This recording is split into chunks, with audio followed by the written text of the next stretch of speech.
Hello everybody, JenniferMaker here. I've been on a stained glass kick lately and have another beautiful project to share with you. Today I'll show you how to make a stained glass window entirely out of paper. It's a fun and unique project that is easy to make on any cutting machine.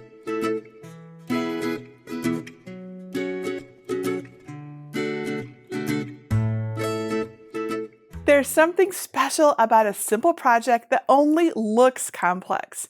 These paper stained glass windows may not be made out of real glass, but they sure are beautiful, aren't they?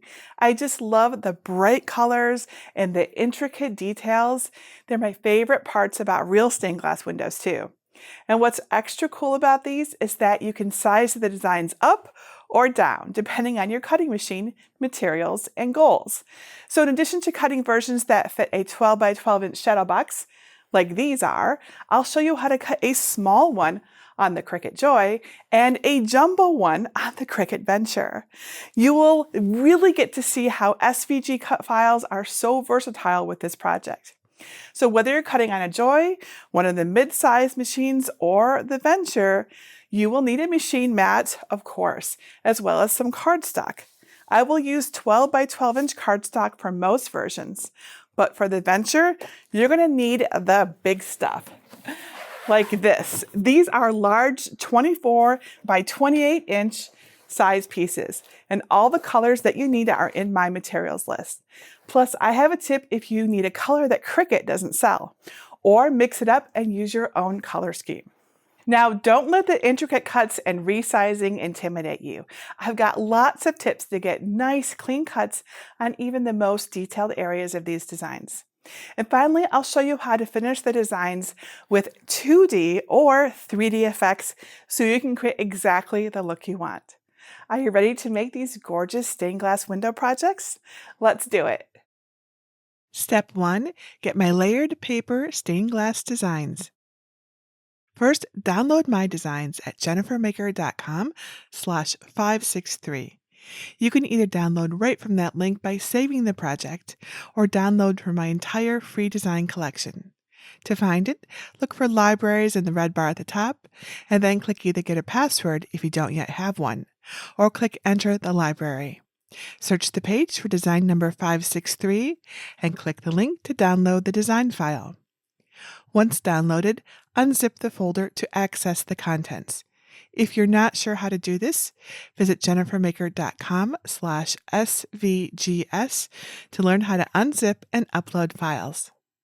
Inside, you'll find an SVG folder with 4 stained glass flower designs: a daffodil, a rose, a sunflower, and a poinsettia.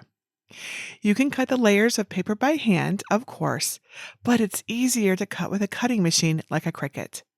I'll use a Cricut Maker 3 cutting machine in this video, but you can use any cutting machine that uses SVGs.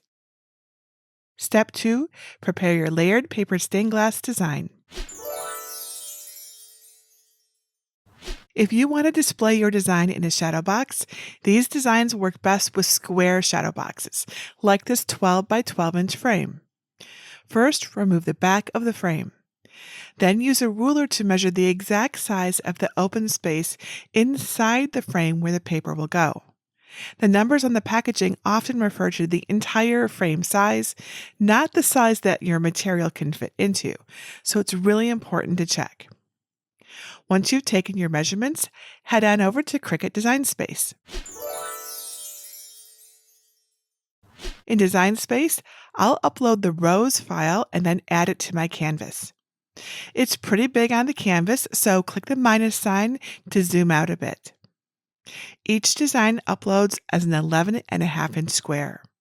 My inner frame measurement was 10.5 inches though, so with the lock icon at the top closed, I'll change the size to an 1/8 inch less than the measured size. So that's about 10.375 inches. This will give the finished project a little extra room to fit inside the frame without bunching or buckling. The design is now ready to cut. Super easy. Make sure the right machine is selected and then click Make It. Step 3. Cut your layered paper stained glass design. On the next page, click Continue. To set the base material for the first mat, click Browse All Materials. I think it'll be fun to add a little sparkle to this project. I'll use white glitter cardstock for this layer, so I'll search for the glitter cardstock setting. Be sure to select more pressure for the cleanest cuts. Place the cardstock for the first mat on a green standard grip machine mat. Use a brayer to make sure it's adhered really well. This helps to get nice clean cuts too. If you're not sure which color to put on your mat, check the Cricut Design Space screen to see which color is indicated. And speaking of clean cuts, I highly recommend you clean your blade before cutting anything, and especially after you cut glitter cardstock. I'll clean my blade with a balled up piece of aluminum foil. To do this, remove the blade housing from its clamp, depress the plunger to reveal the blade, and then stick the blade in and out of the aluminum ball carefully about 30 to 40 times. This cleans the blade and improves your cuts. Then replace the blade housing back into the clamp, load the mat into your Cricut, and begin cutting. When it's all finished, press the flashing button to unload it from your Cricut. Now flip the mat over onto your work surface and gently roll the mat away from the cardstock. This prevents ripping and tearing and curling. Continue on setting the materials for your plain mats. I use the light cardstock setting for these and set the pressure to more. These remaining mats contain intricate cuts, so before unloading them, gently lift a corner of the cardstock to see if the cut went all the way through. If the cut didn't go all the way through, press the center Go button again for another pass. When removing the cardstock from your mat, use a spatula to help lift the delicate parts. Go slow and be careful. You don't want the cardstock to tear.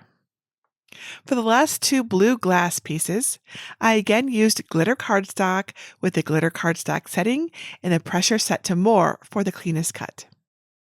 Step 4. Assemble your layered paper stained glass design. Stack the design layers face up in the correct order from top to bottom. The top layer is the square with a circle cutout, and the bottom layer is the solid square. The middle layers have nifty little numbers hidden in the bottom right corner to help place each one in the correct order. Once they're in the right order, flip the stack face down on your work surface so the solid back piece is on top. Now take the back layer and flip it like a book, so it's face up next to the stack. Apply several dots of craft glue on the back of the next layer in the stack, which is layer 7 for this design. Now flip it over and adhere it to the front of the bottom layer, aligning the edges as closely as you can before the glue sets. Allow the glue to dry for a minute or two, then continue gluing and attaching the rest of the layers the same way. If you struggle with aligning your layers, you can use your frame as a guide when stacking them for nearly perfect alignment. When they're all attached and the glue has dried, flip it all over to see your assembled layers from the front. Looks great to me. Now it's optional, but I like to clean the glass inside the frame with alcohol and a lint-free cloth to remove any smudges or fingerprints that I might have introduced. Place the layers into the frame so the top layer touches the glass and the solid back layer will touch the frame's backing. Look at an angle to see if there's a gap between the back of the stack and the ledge where the backing will sit. And if there is, fold a large scrap of heavy cardstock a few times so it's as thick as the gap and place it on top of the layered cardstock.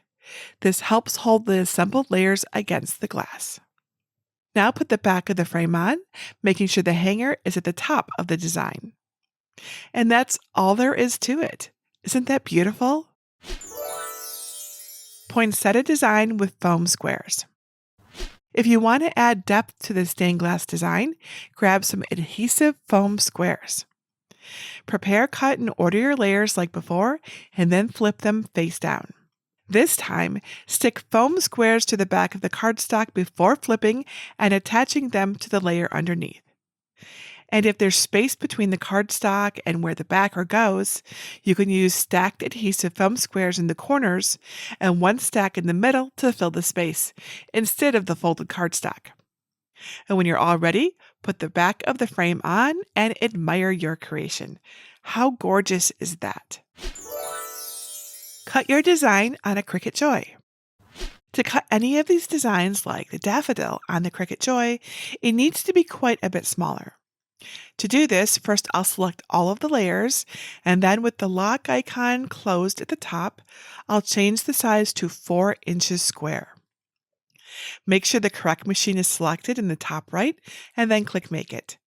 I trim my cardstock to 4.5 by 6.5 inches to fit my mat, so I'll select that material size from the drop-down menu for each color. Then click Continue and select your materials for each mat as normal. Don't forget to set the pressure to more to help with those intricate cuts, which will be even smaller and more intricate now that we've reduced the size of the design.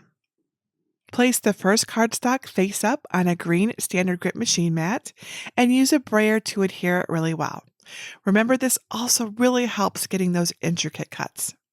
Now insert the mat into your Cricut Joy and click the Go button in Cricut Design Space to begin cutting. Once you get to the more intricately cut mats, check to see if the cuts went all the way through before you unload them. If they didn't go all the way through, click Rerun in Cricut Design Space for another pass. Then click Unload in Cricut Design Space to unload the machine mat.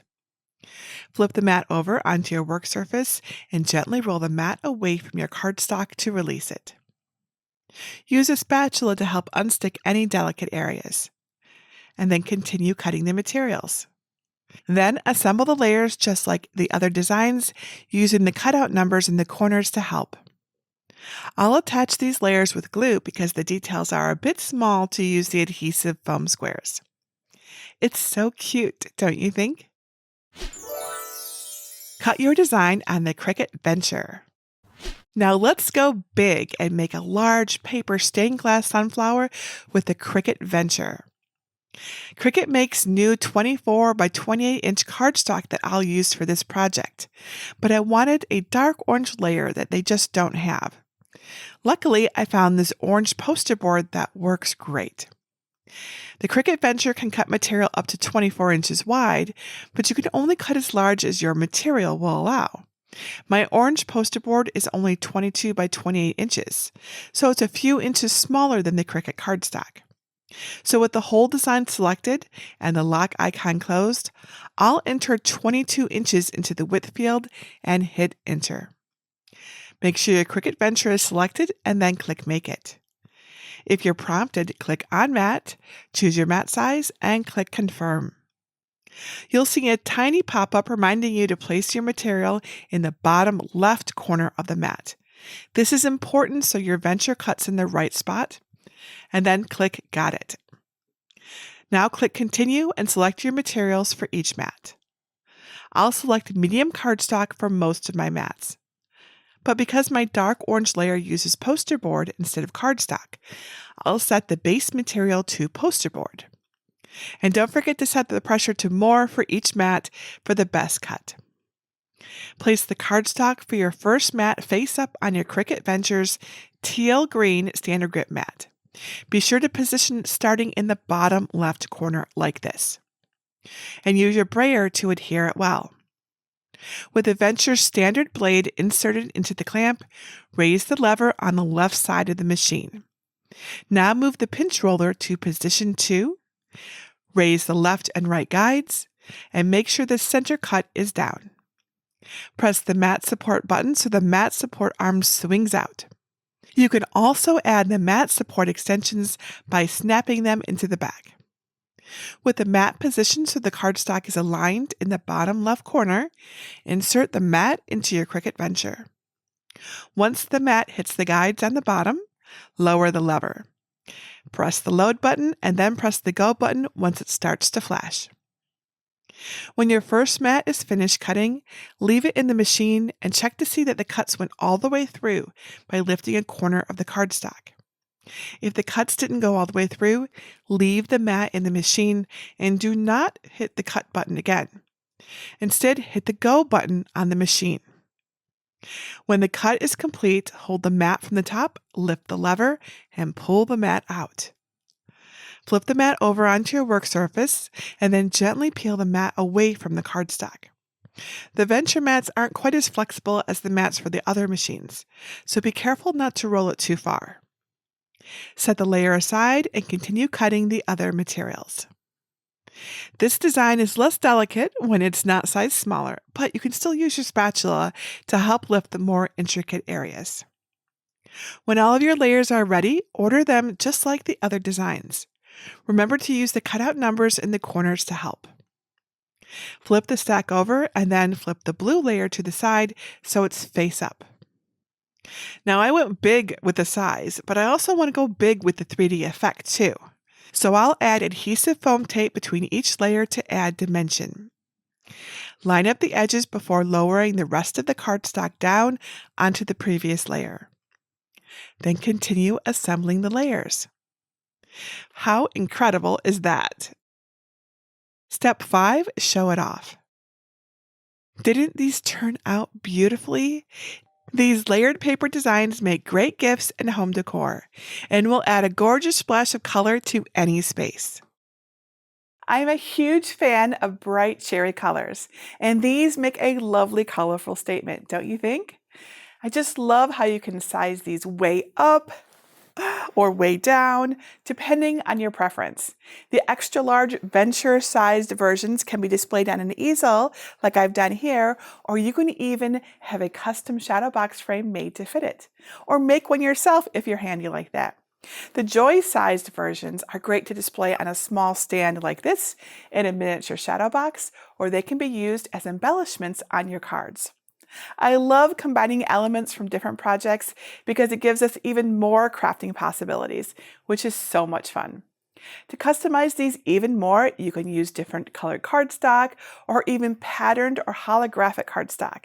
Imagine a stained glass window made all of glitter cardstock. That would be so pretty, don't you think? Now, if you have any questions about working with cardstock, your Cricut machine, or anything else Cricut or craft related that I might be able to help you with, please let me know. You can leave your question below this video or ask over in our Cricut Crafters group at JenniferMaker.com/CricutCrafters. And please come post your paper stained glass windows too. I always love to see your awesome projects. Plus, it inspires others to create, and that includes me as well. And that's it for today. Until next time, this is JenniferMaker reminding you to craft a life you love.